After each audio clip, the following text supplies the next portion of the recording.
오늘 말씀의 제목은 하나님을 위하여 위대한 일을 시도하라 라는 제목으로 말씀을 증거하겠습니다.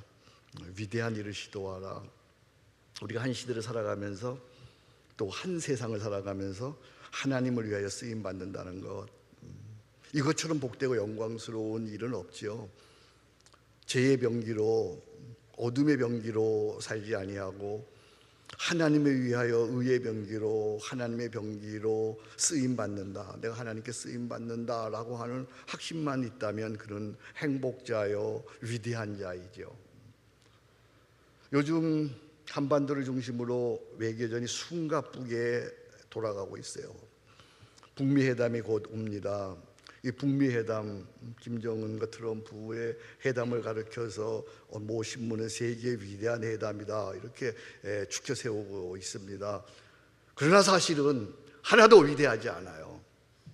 그 회담의 주역들, 그들도 다 죄인이어서 세계 평화는 명분에 불과한 거죠. 다 자기 정치 생명을 위해서 온갖 술수와 기만과 거짓이 판치는 그런 싸움판이 될 것이고, 결국은 세월이 흘러서 그들 모두가 죽어 한 줌의 흙으로 돌아가고 말 것이기 때문입니다. 무슨 세기의 위대한 회담이에요? 얼핏 세상 역사는 군주나 대통령에 의해서 움직이는 것 같지만, 그러나 역사에 주는 하나님이셔서 하나님께서 섭리하시고 이끌어 가심을 저희는 믿습니다. 그래서 영어로 역사를 뭐라고 얘기해요? His story, 그분의 이야기 곧 하나님의 역사라고 하는 얘기입니다. 보세요 여러분, 바벨론 포로로 잡혀갔던 이스라엘 백성들, 누가 감히 당시 세계를 제패하던 거대한 바벨론 제국이 무너지리라고 생각을 했겠습니까? 그런데 하나님께서는 당시에 무명의 작은 바사라고 하는 나라를 일으켜서 고레스를 통해서 이스라엘을 해방시켰습니다. 누가 20세기의 양대 세력 중에 하나인 소련을 위시한 공산주의가 하루아침에 무너질 것을 상상이나 했겠습니까? 그런데 하나님께서는 고르바초프라고 하는, 여러분 기억하세요? 이게 머리에 이렇게 해서 대한민국 지도 같은 게 그려져 있는 분, 그 고르바초프를 통해서 유럽의 공산 정권들이 하나씩 둘씩 무너지게 하시고 어느 날 하루아침에 독일의 통일을 이루셨습니다. 저는 대한민국의 통일도 이렇게 오리라고 기대합니다. 그래서 저는 이사야 45장 2절 3절 말씀으로 통일을 위해서 기도합니다. 내가 내 앞서가서 험한 것을 평탄케 하며 논문을 쳐서 부수며 세빛장을 꺾고 내게 흑암중의 보화와 은밀한 곳에 숨은 재물을 주어 내 이름을 부르는 자가 나 여호와 이스라엘의 하나님인 줄 알게 하리라. 그렇습니다. 하나님께서 역사를 주관하시고 하나님께서 대한민국을 섭리하시고 이 땅에 하나님의 평화, 통일을 어느 날 한순간에 주실 줄로 믿습니다.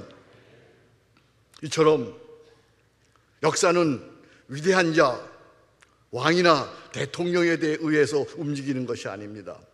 역사의 주관자이신 하나님을 신뢰하고 주님의 선하신 인도하심을 구하는, 어찌 보면 약하고 아무것도 아니고 미련한, 가장 나약한 기도하는 이들에 의해서 역사는 움직이는 거예요.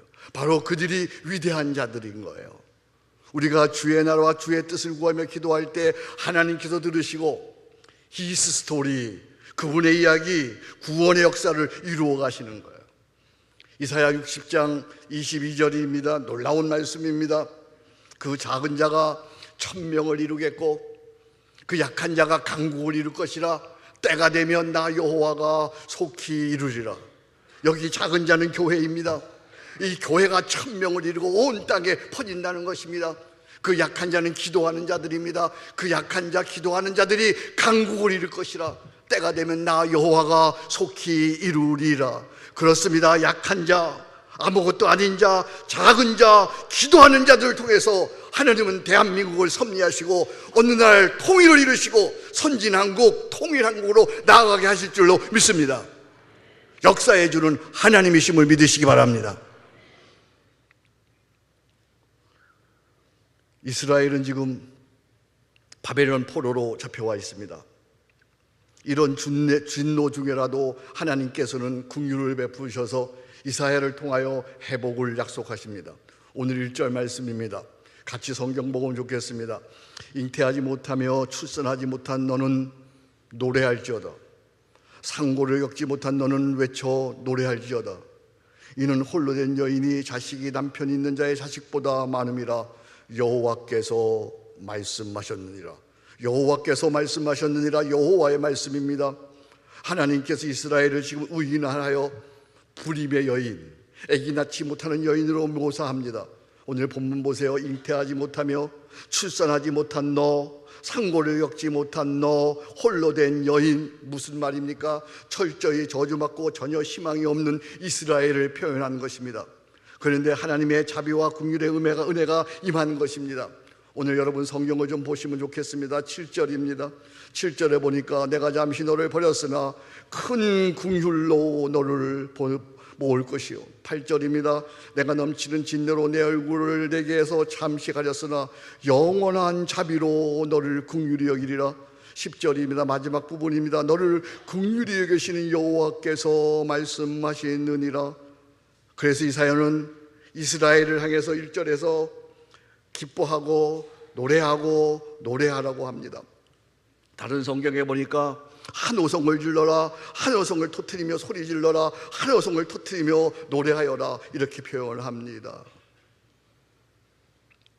오늘 이 아침에 우리가 하루를 시작하고 병든 분도 계시지만 병든 몸이라도 이끌고 하나님께 나와 예배하는 것, 그것은 하나님의 자비와 긍휼하심이 크시기 때문입니다.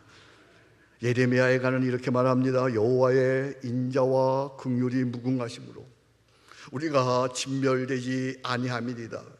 이것들이 아침마다 새로우니 주의 성실하심이 크시도소이다. 그렇습니다. 우리도 시인처럼 아침마다 일어나 크게 기뻐하고 환호해하는 것입니다. 하나님의 자비와 긍휼하심이 무궁하여 오늘 우리가 살아있는 것입니다. 하나님의 자비와 무궁하기에 우리가 오늘도 이만치라도 건강한 몸으로 주님 앞에 나와 예배드리는 것입니다. 그래서 저는 아침마다 이렇게 수소를 벌리고 하나님을 찬양합니다. 행복한 새날입니다. 감사합니다. 오늘도 십자가 사랑으로 살겠습니다. 하나님의 자비와 긍휼하심이 없으면 살 수가 없습니다. 행복한 새날입니다. 아무쪼록 하나님의 자비와 긍휼에 감사하며 날마다 감사하며 기뻐하며 살아가기를 주의 이름으로 축복합니다. 오늘 2절 3절 말씀입니다. 2절 3절, 특별히 2절 말씀은 너무너무나 유명한 말씀입니다.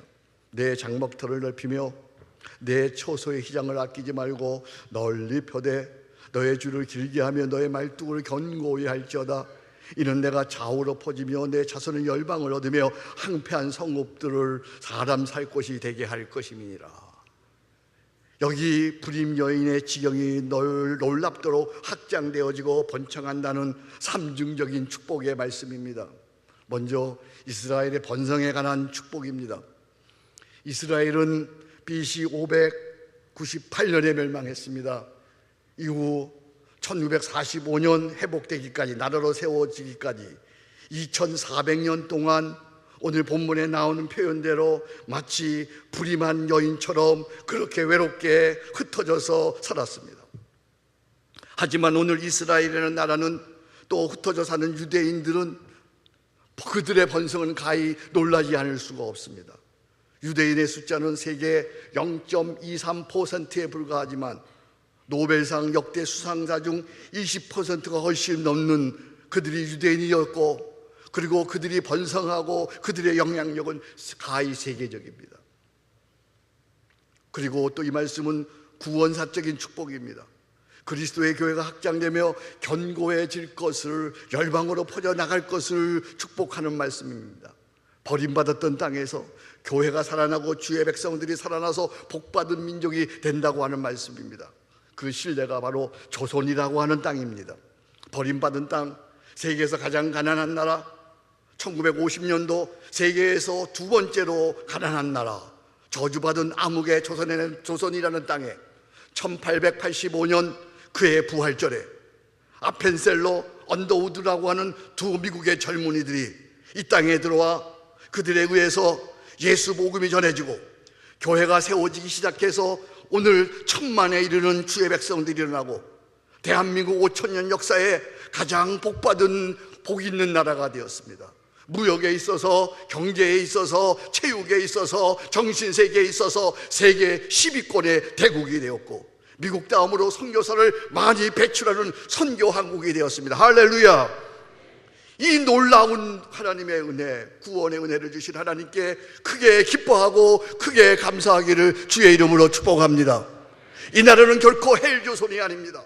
하나님의 손에, 하나님의 구원의 손에 붙잡혀 있는 대한민국 희망의 나라, 희망의 민족인 줄로 믿습니다. 또한 이 말씀은 선교적인 축복입니다. 온 세상에 가서 복음을 전하고자 하는 주의 자녀들을 축복하시는 말씀입니다. 2절 보겠습니다.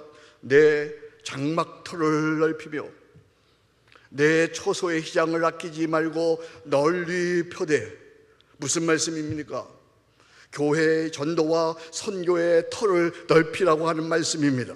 하나님의 확장을 위하여 온 힘을 다하여 지경을 넓혀가라는 하나님의 말씀입니다. 하나님께서는 오늘 이 시대의 서초교회를 통해서 여러분 한 분 한 분을 통해서 하나님의 장막터가 넓혀지기를 원하시고 계십니다. 이는 부활하신 주님께서 승천하시면서 주신 더 그레이트 커미션, 위대한 계명, 마지막 지상명으로 주신 말씀입니다. 오직 성령이 너에게 임하시면 너희가 권능을 받고 예루살렘과 온 유대와 사마리아와 땅끝까지 내 증인이 되리라. 그렇습니다. 하나님께서는 우리에게 하나님 나라의 장막터를 넓히라고 하십니다. 하나님 나라의 장막터를 넓히기 위해서는 먼저 생각의 터가 넓어져야 돼요. 먼저 이 생각의 터가 넓어져야 합니다. 우리의 생각이 아이들처럼 나, 내 거 그것만 생각해서는 안 되는 거예요. 저는 이제 하나님의 은혜로 벌써 손자, 손녀가 셋이 되었어요. 큰 아이가 이제 말을 막 배우기 시작했어요.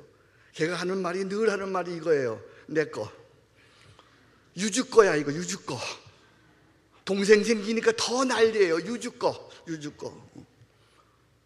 오늘 우리 한국교회 여러분들이 내가 내 거, 서초교회 거 이것만 생각하지 않는지 모르겠어요. 내 것이 아니라 너 중심이요, 이웃 중심이요, 교회 중심이요, 하나님 나라 중심의 생각이 되어야 합니다. 먼저 그의 나라와 의를 생각할 줄 아는 그런 생각의 터가 넓어져야 합니다. 어제 제가 다니는 스포츠센터에서 있었던 일이에요.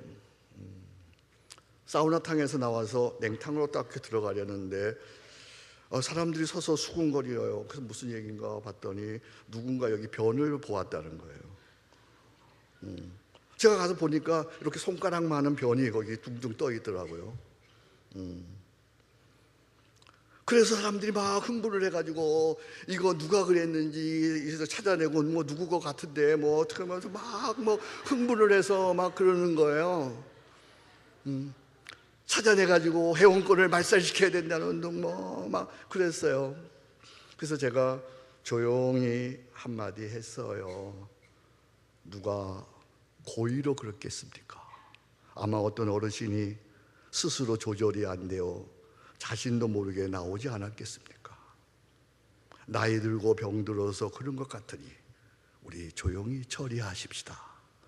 그러자 모두가 수긍하고 흩어졌습니다. 직원에게 얘기해서 새로 물을 갈고 또 그분이 어떤 분인지 대충 알아서 조용하게 수습하기로 했습니다. 자, 여러분, 생각의 터를 넓혀야 되죠. 그죠? 누가 그러고 싶어서 그렇겠어요. 나이 들면 나도 모르게 되는 일이지. 특히 교회 지도자 되시는 여러분들, 감정대로 상황대로 내 형편대로 말하지 말고 한 번쯤 더 생각하고 생각의 터를 넓혀 말하고 행동해야 교회가 평안해지고 가정이 평안해지고 나라가 평안해질 줄로 믿습니다. 생각의 터를 넓혀야 합니다.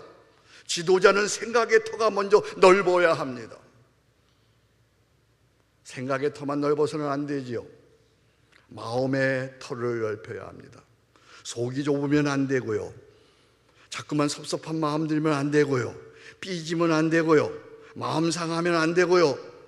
누구든지 무슨 얘기든지 다 포용하고 수용할 수 있어야 하지요. 사람 못 품으면 하나님의 장막터가 넓어질 수가 없어요. 우리는 더 약점과 허물이 있는 사람들입니다. 서로 허물을 덮어주어야 합니다. 서로 용서해야 합니다. 서로 받아주어야 합니다. 그래야만 교회의 장막터가 넓어지고 하나님 나라의 장막터가 넓어지는 것이죠.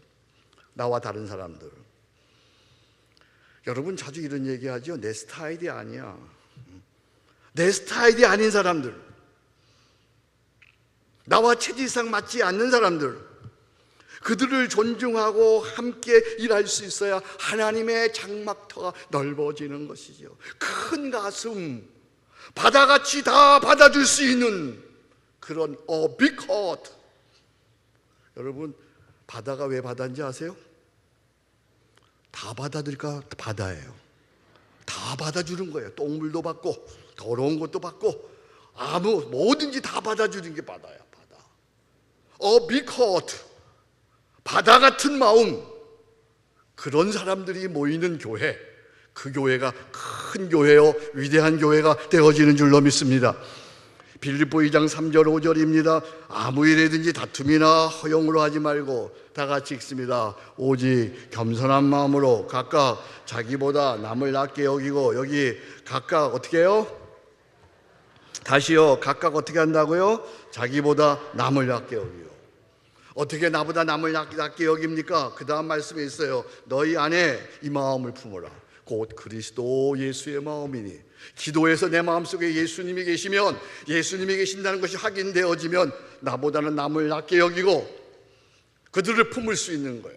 우리 서초교회는 누가 오든지 간에, 어떤 사람이든지 간에, 어떤 사람 같지 않은 사람이든 간에 다 품을 수 있는 바다 같은 큰 가슴의 교회가 되기를 주의 이름으로 축복합니다. 뿐만 아니라 기도의 장막터를 넓혀야 합니다. 무엇보다 내가 기도하는 영역이 넓어져야 합니다. 제가 여러분들에게 손가락 기도법을 가르쳐 드렸어요. 얼마나 기도하는지 몰라요. 여러분 한 번 가르쳐 주면 여러분들이 안 하잖아요. 그러면 제가 다시 반복하죠. 이것이 또한 반복, 더득이 돼야 되고 체득이 돼야 돼요. 손가락 기도법으로 어떻게 기도하시나요? 이게 중보 기도의 아주 중요한 기본이잖아요. 여기 첫 번째 손가락, 가장 중요한 사람이 누굽니까? 담임 목사, 서초교회 리더들을 위해서 기도하는 거예요. 한국교회 리더를 위해서 기도하는 거예요. 중요한 사람은 담임 목사, 교회와 한국교회를 위해서 기도하는 거예요. 두 번째, 이건 뭐예요? 지지라 그러지요. 가르치는 사람들, 선생님 되시는 분들, 어린아이들의 선생님 되시는 분들, 그리고 정치 지도자들을 위해서 기도하는 것입니다. 세 번째는 뭐예요? 가장 긴 거, 장지, 소중한 사람들, 가장 소중한 부모와 자녀와 가정을 위해서 기도합니다. 이 네 번째는 무슨 지라 그러나요? 이 네 번째를 뭐라 그러세요? 여기다 약혼 반지 끼고 결혼 반지 낍니다. 약지입니다. 약속 있는 사람들, 선교사들과 예비 신자들을 위해서 기도합니다. 맨 마지막에 뭐예요? 새끼손가락. 가장 약한 사람들, 한우들을 위해서, 병든 사람을 위해서, 환난과 박해와 시험 가운데 있는 이들을 위해서 기도하는 거죠.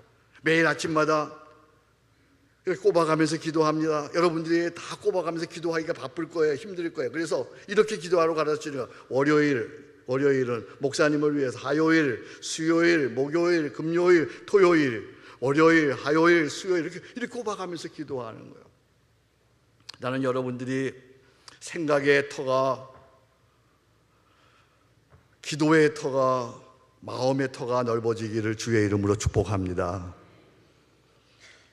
이 말씀, 교회사적으로 이 말씀은 크게 은혜 받은 사람이 있어요. 교회사적으로 크게 은혜 받은 사람이, 이 사람이 윌리엄 캐리라고 하는 사람입니다. 1761년 18세기의 사람입니다. 당시 영국교회는 선교는 하나님께서 하나님의 주권적인 어떤 방법으로 하시는 것이지 교회가 나서서 하는 것이 아니다, 그렇게 여겼습니다.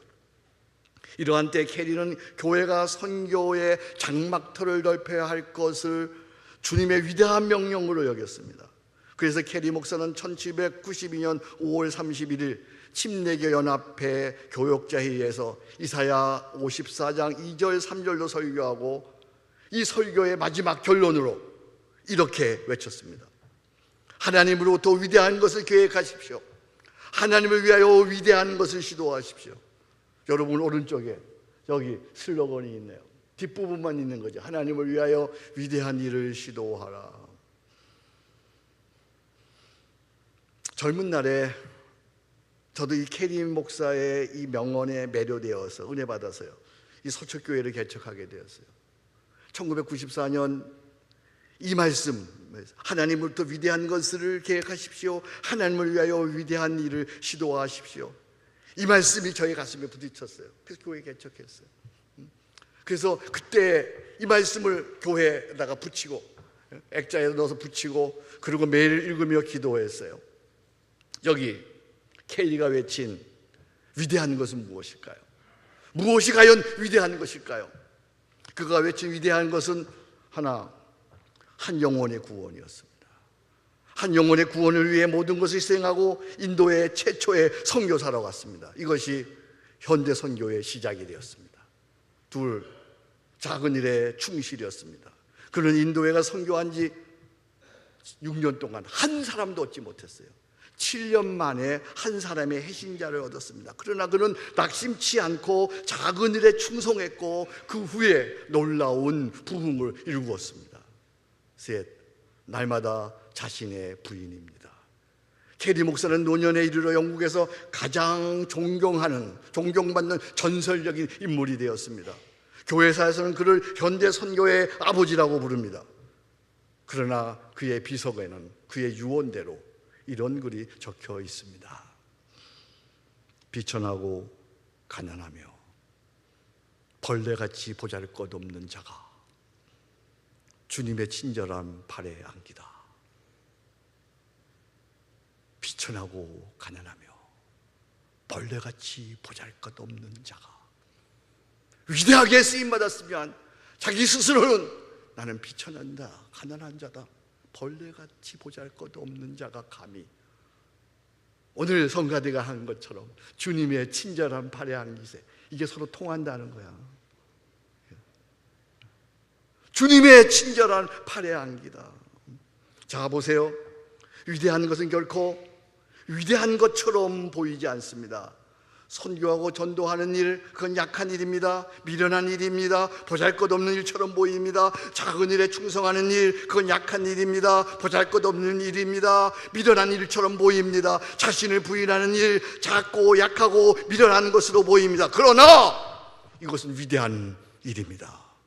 이사야 60장 22절 처음 말씀드렸습니다. 그 작은 자가 1000명을 이루었고 그 약한 자가 강국을 이룰 것이라. 때가 되면 나 여호와가 속히 이루리라.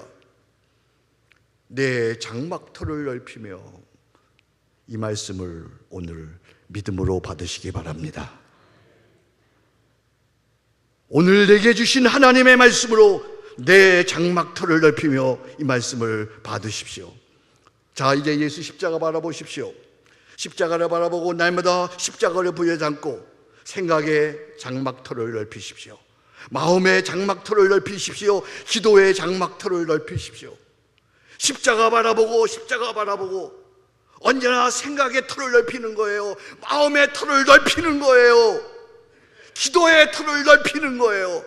비로소 하나님의 장막터가 넓어지는 거예요. 나의 작은 시도가 세상을 바꾸는 위대한 일이 되는 거예요.